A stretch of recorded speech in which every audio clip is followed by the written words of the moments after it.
La liberación de Israel y la separación del Mar Rojo. Hubo un tiempo en que el pueblo de Dios vivió bajo la sombra de la esclavitud. 400 largos años transcurrieron bajo el sol abrasador de Egipto, donde los hombres se doblaban bajo el peso de los ladrillos de barro, donde las mujeres acunaban a sus hijos al son del chasquido de los látigos, donde la esperanza parecía un recuerdo lejano, casi olvidado. Pero Dios no olvida. Escucha el clamor de los oprimidos. Y cuando llegó el momento señalado, suscitó un libertador. Esta es la historia de Moisés y el mayor milagro de liberación jamás presenciado por la humanidad. Egipto era una tierra de contrastes extremos. Por un lado, los majestuosos palacios del faraón se alzaban imponentes a orillas del río Nilo, con sus gigantescas columnas decoradas con jeroglíficos dorados, sus espaciosos salones donde la fresca brisa circulaba entre cortinas de lino fino, sus jardines perfumados con flores de loto que flotaban en estanques de agua cristalina. Faraón, el dios hombre de los egipcios, vivía rodeado de un lujo incomparable, servido por cientos de esclavos que se inclinaban ante su presencia. Por otro lado, en los campos de labor que se extendían por el fértil valle del Nilo, los hebreos sufrían. En las ladrilleras, el calor era insoportable. Los hornos de ladrillos ardían día y noche, llenando el aire de un humo denso y acre. Hombres de piel bronceada por el sol, manos callosas y heridas, mezclaban arcilla con paja, moldeando ladrillos bajo la constante vigilancia de capataces egipcios que blandían látigos de cuero trenzado.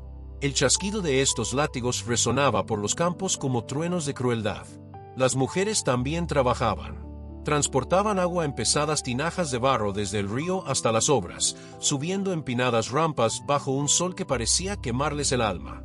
Sus sencillos vestidos de lino tosco estaban empapados de sudor. Sus hijos crecieron respirando polvo y viendo a sus padres humillados a diario. Por la noche, en las modestas viviendas de adobe, familias exhaustas se reunían. Sus hogares eran sencillos, paredes de adobe, techos bajos de paja y caña, y suelos de tierra. Una pequeña lámpara de aceite parpadeante iluminaba rostros marcados por el sufrimiento. Allí, los ancianos contaban historias de Abraham, Isaac y Jacob. Hablaban de antiguas promesas, de una tierra que fluía leche y miel, de un Dios que no los había olvidado. Pero los años transcurrían lentamente.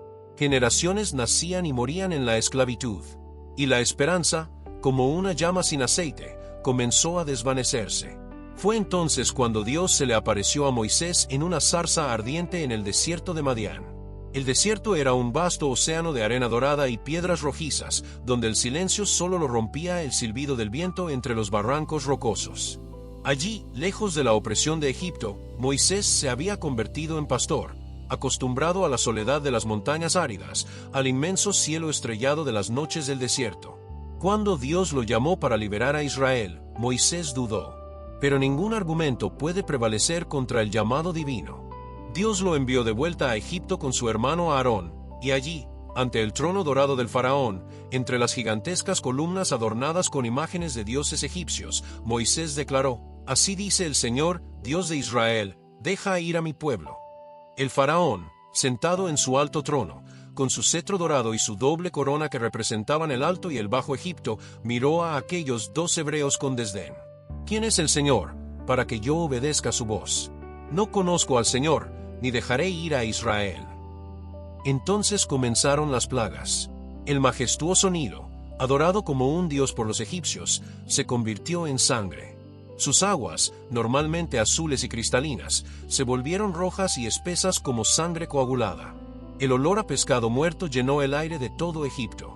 Las ranas invadieron las casas, incluso las habitaciones privadas del faraón. Los piojos cubrieron a hombres y animales. Las moscas formaron nubes negras que oscurecieron el sol. El ganado egipcio moría en los campos, sus cuerpos hinchados se pudrían por el calor. Dolorosas úlceras brotaron en la piel de los egipcios.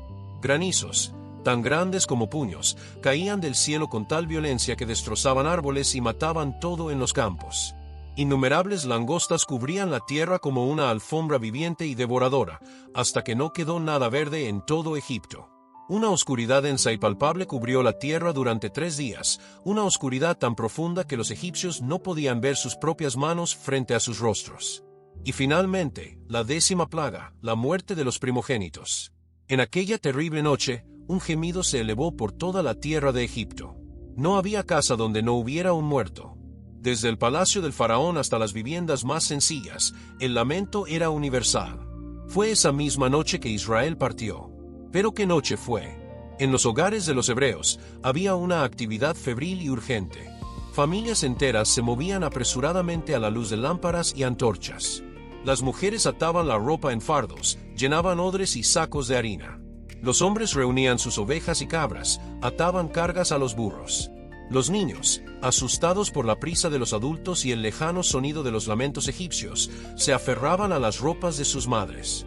«Rápido. No hay tiempo», decían de casa en casa. Comieron de pie, a toda prisa, pan sin levadura, porque no había tiempo para esperar a que la masa levara, carne asada a toda prisa, hierbas amargas que les recordaban los años de sufrimiento. Llevaban la cintura ceñida, las sandalias en los pies, el bastón en la mano. Estaban listos para partir. Y cuando Moisés dio la señal, partieron. No era un grupo pequeño. La Biblia registra unos 600,000 hombres, además de mujeres y niños. Imaginen la escena.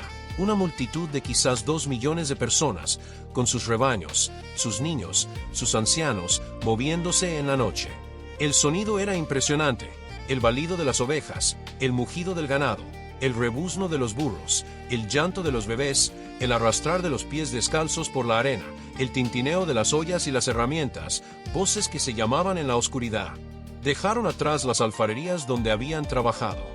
Abandonaron los campos donde habían sido enterrados sus antepasados. Dejaron 400 años de historia, una historia de dolor, pero su propia historia. Y caminaron hacia lo desconocido, pero no estaban solos. Dios iba delante de ellos de forma visible e inconfundible. Durante el día, una columna de nube. No era una nube cualquiera, de esas que se ven flotando en el cielo.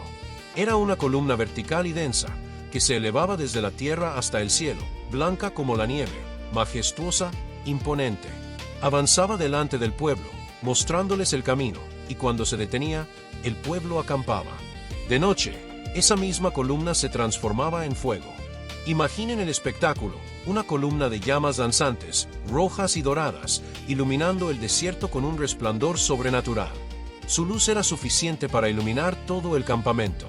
Los niños observaban maravillados. Los ancianos murmuraban con reverencia. Nunca en toda la historia de la humanidad Dios se había manifestado de forma tan visible, tan constante. No era solo un Dios que se revelaba en momentos especiales, estaba allí, las 24 horas del día, guiando, protegiendo, manifestando su presencia. Mientras tanto, en el palacio real de Menfis o Tanis, el faraón se enfrentaba a la realidad. Sus salones, antaño llenos de pompa y poder, ahora resonaban el silencio y el luto. Su propio hijo, el príncipe heredero, yacía muerto. Pero el faraón era el señor de Egipto, el dios hombre. Y los dioses hombres no pueden mostrar debilidad. Pasaron los días, y entonces la furia sustituyó al dolor. ¿Qué hemos hecho?, rugió a sus consejeros. Dejamos ir a Israel y perdimos a nuestros siervos. Los nobles egipcios, también furiosos por la pérdida de sus esclavos, incitaron al faraón. La economía de Egipto dependía de esos esclavos. ¿Quién construiría ahora las grandes obras? ¿Quién trabajaría en los campos? El faraón dio órdenes inmediatas. En los establos reales, los soldados prepararon 600 carros de guerra escogidos, los mejores de Egipto. Estos carros eran temibles máquinas de guerra, ligeros, rápidos, hechos de madera curvada y cuero, con ruedas de 6 radios reforzadas con bronce, tirados por caballos árabes entrenables, los animales más rápidos y resistentes del mundo antiguo. Cada carro transportaba a 2 hombres, un conductor y un soldado armado con arco, flechas y lanzas. Pero no eran solo 600 carros. El faraón reunió a todo su ejército. Miles de soldados de infantería con lanzas, escudos y espadas curvas. Arqueros con arcos compuestos capaces de disparar flechas a gran distancia. Oficiales en carros dorados, distinguidos por sus plumas e insignias. Las trompetas de guerra sonaban por todo Egipto. El orgullo herido del faraón se había convertido en una máquina de destrucción. Mientras tanto, los israelitas habían llegado a un lugar llamado Pi-Hairot, cerca de Baal-Zephón, frente al mar. Era una posición geográfica peculiar. A un lado estaba el Mar Rojo, o, más precisamente, el mar de los juncos, una extensión de agua que se extendía hasta donde alcanzaba la vista. Sus aguas eran de un azul intenso, casi negras en algunos tramos. Las olas rompían suavemente en la playa de arena dorada mezclada con guijarros. El olor a sal y algas impregnaba el aire. Al otro lado, se alzaban montañas rocosas, estrechos desfiladeros, un terreno imposible de atravesar con una multitud de ese tamaño, especialmente con rebaños, niños y ancianos. Geográficamente hablando, estaban en una trampa. El campamento era inmenso. Sencillas tiendas de tela tosca se extendían kilómetros. Las fogatas salpicaban el paisaje como estrellas terrenales. El sonido era el de una ciudad en movimiento, mujeres moliendo grano, hombres remendando sandalias, niños jugando en la arena, rebaños pastando en la escasa vegetación, ancianos sentados sobre alfombras hablando de los extraordinarios acontecimientos que presenciaban. La columna de nubes se había detenido. Era hora de descansar. Y entonces, alguien gritó: «Miren, detrás de ustedes». En el horizonte del desierto, comenzó a formarse una nube de polvo. Primero pequeña, luego creciendo, ensanchándose, acercándose con una velocidad aterradora.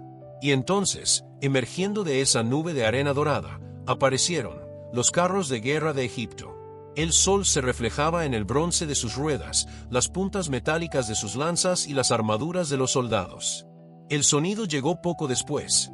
El golpe sordo de miles de cascos golpeando el suelo, el crujir de las ruedas de madera, los gritos de guerra de los soldados, el estridente sonido de las trompetas militares. El pánico estalló en el campamento israelita como un reguero de pólvora en la hierba seca. Las mujeres gritaban. Los hombres corrían hacia sus familias. Los niños lloraban desesperados. Se desató el caos. «Vamos a morir. Todos vamos a morir». Rodearon a Moisés en un gran tumulto. Sus voces eran una mezcla de terror, ira y desesperación. ¿No había sepulcros en Egipto de donde nos sacaste para morir en el desierto? ¿Por qué nos has hecho esto al sacarnos de Egipto? ¿No te dijimos esto en Egipto? Déjanos en paz para que sirvamos a los egipcios. Mejor nos hubiera sido servir a los egipcios que morir en el desierto. El miedo es capaz de hacer que el corazón humano olvide los milagros. Aquellas personas habían visto las 10 plagas. Habían visto el poder de Dios humillar a Egipto. Se habían librado de la destrucción cuando el ángel de la muerte pasó sobre sus hogares. Habían visto la columna de nube y fuego. Pero ante el peligro inminente, la memoria les falló. El terror presente borró las victorias pasadas. Pero Moisés era diferente. Había hablado con Dios cara a cara. Había visto la zarza ardiente. Había sostenido la vara que se convirtió en serpiente. Había extendido su mano sobre el Nilo y lo había visto convertirse en sangre. Conocía al Dios con el que estaba tratando. Moisés se puso de pie. Su voz atravesó el pánico como una espada corta la oscuridad. «No teman. Manténganse firmes y vean la liberación que el Señor les traerá hoy. Los egipcios que ven hoy no los volverán a ver. El Señor peleará por ustedes, solo necesitan estar quietos». ¡Qué declaración tan extraordinaria! Rodeado de una multitud aterrorizada, con el ejército más poderoso de la tierra acercándose, con el mar frente a ellos y montañas a ambos lados, Moisés declaró la victoria. Pero incluso Moisés, en su corazón, clamó a Dios. Y Dios le respondió con una pregunta sorprendente. «¿Por qué clamas a mí? Dile a los israelitas que avancen. Alza tu vara y extiende tu mano sobre el mar para dividir las aguas, de modo que los israelitas puedan atravesarlo en seco». Dios no solo prometía liberación. Estaba ordenando un milagro que desafiaría todas las leyes de la naturaleza. Antes de que nada más sucediera, ocurrió algo extraordinario. El ángel de Dios, que iba delante del campamento israelita en la columna de nube, cambió de posición.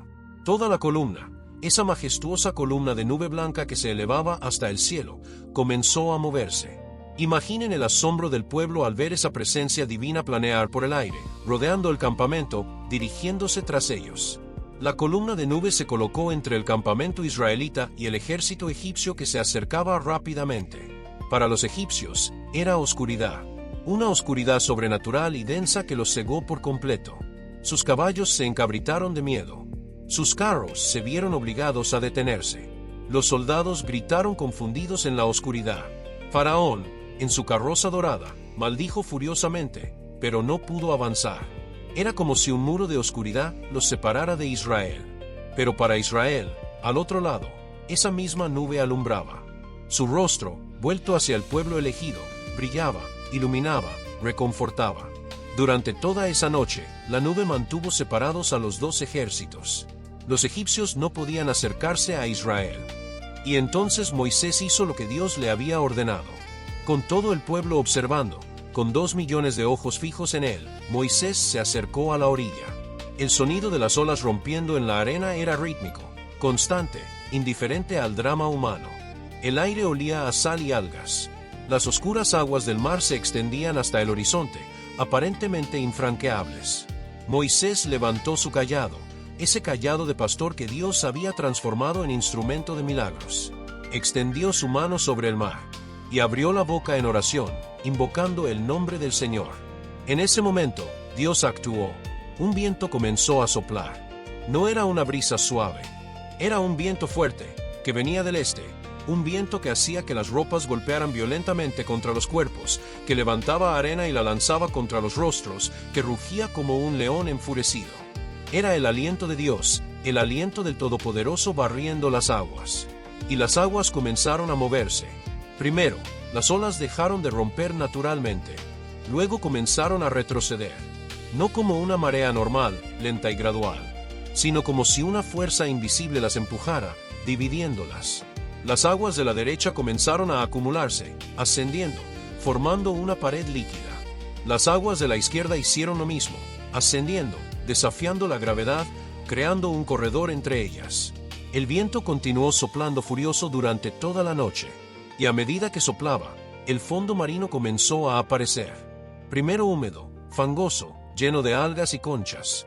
Pero el viento divino continuó su obra. El suelo se secó, se endureció, convirtiéndose en tierra firme. Al amanecer, lo imposible se extendía ante los ojos de Israel, un camino en medio del mar. Las paredes de agua a ambos lados se alzaban como edificios de 10, quizás 15 pisos. A través de ellas, se podía ver el océano más allá, distorsionado, tembloroso. Los peces nadaban dentro de estas paredes líquidas, atrapados en una suspensión sobrenatural. Las algas se balanceaban verticalmente. La luz del sol naciente se filtraba a través de las aguas, creando un resplandor azul verdoso, etéreo, mágico e imposible. Y en medio, el camino, tierra firme, lo suficientemente firme para caminar, lo suficientemente ancho para multitudes. «Marchen», gritó Moisés. «Marchen en el nombre del Señor». Pero ¿quién sería el primero? ¿Quién se atrevería a dar el primer paso entre esas paredes de agua que desafiaban todas las leyes naturales? ¿Y si las aguas caían mientras estaban en medio? ¿Y si era una ilusión? Pero eso es la fe, dar el primer paso cuando no se ve todo el camino. Algunos hombres valientes, quizás Caleb y Josué entre ellos, dieron el primer paso. Luego otros. Y entonces, como una presa al romperse, todo el pueblo comenzó a moverse. Era una procesión como nadie había visto jamás. Familias enteras caminando por el fondo del océano. Niños pequeños contemplaban con asombro las paredes de agua, señalando a los peces que nadaban en su interior. Algunos adultos extendieron las manos temblorosas para tocar esas paredes líquidas, pero retrocedieron con reverencia. El suelo bajo sus pies era seco y firme, pero había conchas y estrellas de mar esparcidas, evidencia de que aquello era, de hecho, el fondo del océano. El sonido era impresionante. 66 millones de metros caminando. Ovejas balando. Burros rebuznando. Ruedas de carreta crujiendo. Niños llorando. Otros riendo con entusiasmo. Padres llamando a sus familias a permanecer juntas. Y sobre todo, el rugido continuo de esas dos paredes de agua, un sonido profundo y primitivo, como si el océano mismo gimiera ante la orden de Dios. Las paredes de agua no eran lisas. Se ondulaban, temblaban, se movían en patrones hipnóticos, pero no caían. Era como si manos invisibles las sujetaran. La luz del sol que se filtraba a través de esas paredes creaba patrones danzantes de luz azul y verde en el suelo, haciendo que todo el camino pareciera mágico, sagrado. Ancianos que nunca imaginaron ver algo así se tambaleaban, apoyándose en bastones, con lágrimas corriendo por sus rostros arrugados. Los jóvenes corrían delante y luego regresaban para ayudar a sus familias. Las madres llevaban a sus bebés contra el pecho, susurrando oraciones de gratitud.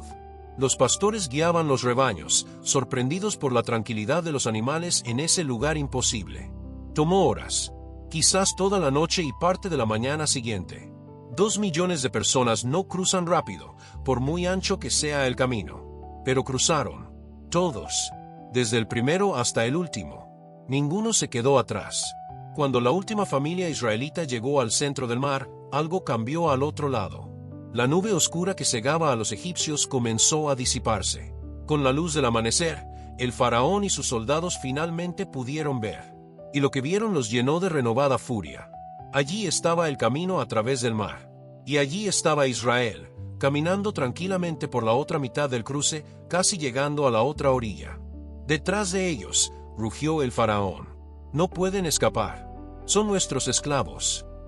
El orgullo es un veneno que ciega la razón. Aquellos hombres habían presenciado las 10 plagas. Habían visto su propio río convertirse en sangre, sus cosechas destruidas, sus hijos asesinados. Y ahora veían un mar dividido en 2 por un poder sobrenatural. Pero el orgullo herido no acepta la derrota. Los carros de guerra egipcios comenzaron a adentrarse en el camino entre las aguas. Los caballos, sin embargo, estaban nerviosos. Dudaron, se encabritaron, presentiendo que algo andaba muy mal allí. Pero los conductores los obligaron a avanzar. Primero unos pocos carros, luego docenas, luego cientos. Todo el ejército egipcio se adentró en el lecho marino. El sonido de sus ruedas resonó extrañamente entre aquellas paredes de agua. El bronce de sus armas reflejaba la luz verdosa que penetraba el océano suspendido. Lanzaron gritos de guerra, confiados en que pronto alcanzarían a aquellos esclavos fugitivos. Pero no estaban solos allí. Dios los observaba. La Biblia dice que, en la vigilia de la mañana, el Señor miró al ejército egipcio a través de la columna de fuego y nube. Y Dios los perturbó. Imaginen la escena. De repente, sin previo aviso, las ruedas de los carros comenzaron a soltarse. Los ejes se rompieron. Las ruedas se desprendieron y rodaron por los lados del camino, cayendo sobre los bordes de aquellas paredes de agua. Los caballos tropezaron, rompiéndose las patas. Los carros chocaron entre sí. Los soldados fueron arrojados al suelo. Cundió el pánico. Aquellos guerreros curtidos en la batalla, que habían conquistado naciones, que eran el terror de todo el mundo antiguo, comenzaron a gritar de miedo. «Huyamos de delante de Israel», gritaban desesperados. «Porque el Señor pelea por ellos contra los egipcios». Pero era demasiado tarde para huir. Estaban en medio del mar, rodeados por muros de agua a ambos lados, con sus carros destrozados, sus caballos heridos, su camino bloqueado por la misma confusión que habían creado. En ese momento, el último israelita pisó tierra firme al otro lado del mar. Toda la nación se salvó. Se giraron y miraron hacia atrás, viendo al ejército egipcio atrapado en esa trampa divina. Y entonces Dios le habló de nuevo a Moisés: «Extiende tu mano sobre el mar, para que las aguas vuelvan sobre los egipcios, sobre sus carros y sobre su caballería». Moisés, ahora en la orilla opuesta, extendió su mano una vez más sobre el mar. Amanecía. La luz dorada del sol naciente tiñó el horizonte.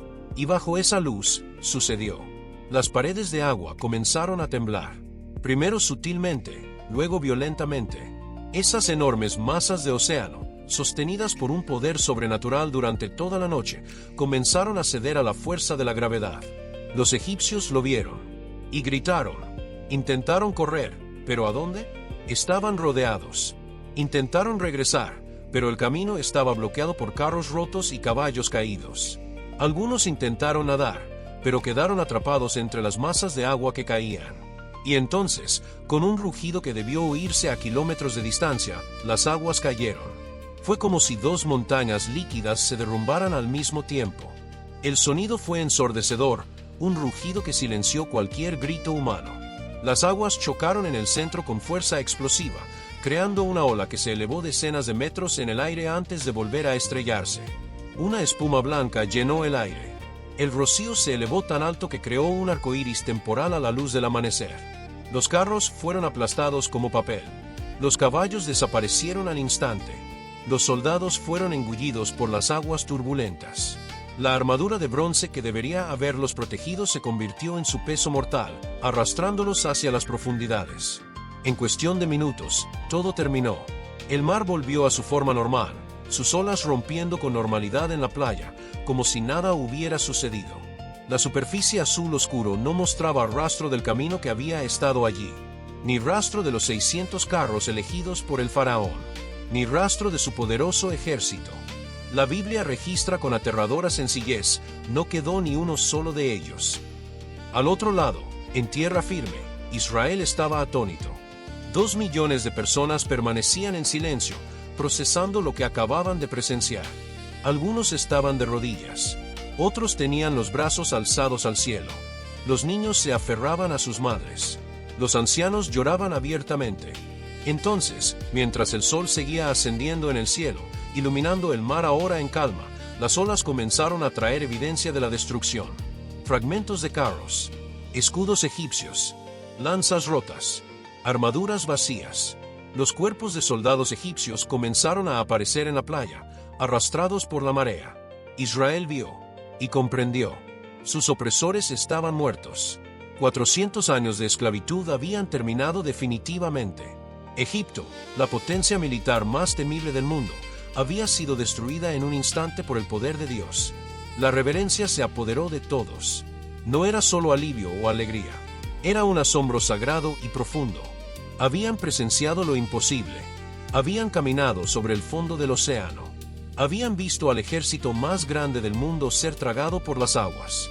Y comprendieron, con una claridad cristalina, que el Dios de sus padres era real, poderoso, terrible en su majestad. La Biblia dice, y vio Israel el gran poder que el Señor había ejercido contra los egipcios, y el pueblo temió al Señor, y creyó en el Señor y en Moisés su siervo. Y entonces, espontáneamente, comenzó el cántico. Moisés fue el primero en alzar la voz, y pronto toda la nación se unió a él. Hombres, mujeres, niños, todos cantaron con todas sus fuerzas, sus voces elevándose como incienso al cielo. Cantaré al Señor, porque ha triunfado gloriosamente. A caballo y a jinete ha arrojado al mar. El Señor es mi fuerza y mi cántico, se ha convertido en mi salvación. Este es mi Dios, y lo alabaré, el Dios de mi Padre, y lo ensalzaré. Los hombres danzaron, saltando de alegría, con los brazos en alto, los pies golpeando la arena. Las mujeres tomaron panderetas y panderos que habían traído de Egipto y comenzaron a tocar ritmos alegres.